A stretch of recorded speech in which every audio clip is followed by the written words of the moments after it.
If we're doing our jobs right, people should come into the school and see kids that are excited about learning. Because Paul Ellery wants to be a school district leader someday, he enrolled in the Washington State University Superintendent Certification Program. But like so many of the program's graduates, he loves being a principal and is still on the job at Harvard Elementary in Tacoma. That's lucky for his students and staff, and it's lucky for us, because visiting Paul at work gives us a chance to show what educational leadership looks like in action. Harvard is a school that is pretty diverse. We have over 50% of our students are Hispanic, almost 40% are ELL. Most of those are Spanish speaking. We're at almost 92% free and reduced lunch percentage. So we have a challenging population of students when it comes to the backgrounds that they come from. Now when they come to school, they absolutely love school. And that's why I choose to work here. That's why our teachers and our support staff, our paras and other support personnel, SLPs and OTs, PTs, resource room, learning specialists through Title I, they choose to work here because they know they make a difference in the lives of kids that don't have the same opportunities as other students. Paul has good teachers on board. He lets them know he's in the trenches with them.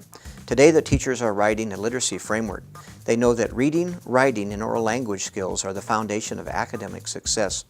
Teaching literacy skills is especially important at Harvard Elementary, which has many English language learners.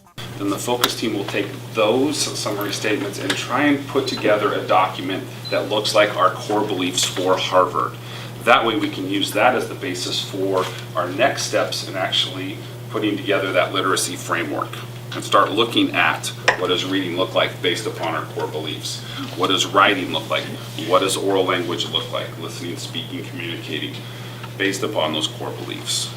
Teacher performance evaluation is an ever-increasing part of the principal's job.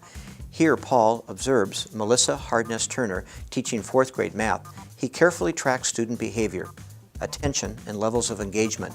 He calls several students into the hallway and talks to them about what they're learning. What Paul sees in Melissa's classroom is a teacher who engages her students with her body language and her enthusiasm for the subject. That you can easily turn that mixed number into a what? Improper fraction. You could. I wasn't even expecting you to say that. You could turn that into an improper fraction. You could also turn it into a decimal. You guys are so smart. You don't even need me. Okay, would a group like to come up and share their thinking and the strategies that they used?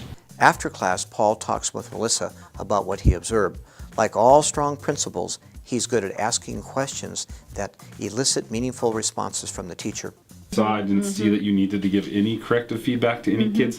The only thing I wondered about Nicholas was my notes. Update your chart. Right. Tell me about that. Well, he has a behavior plan. Right. So I figured that's what it was, but he knows. He knows where to put his stars and his tallies if Right. he had any, and so Go ahead. he was a little bit behind. So I just reminded him to update his chart. So that potentially could have been a corrective Right. because you're helping Right. him. I just didn't know what it meant, so I left it blank. At Harvard Elementary, teachers are encouraged to be leaders themselves, working in teams called professional learning communities. Melissa and her fellow 4th grade and 5th grade teachers work regularly to talk about issues such as core beliefs regarding math instruction. They talk about how their teaching aligns with other grades and other schools. The best educational leaders are lifelong learners, whether they're in Washtenaw, Washington, or Washington, D.C. That's important because teachers want to know that learning is happening not just in the classroom, but up and down the school system.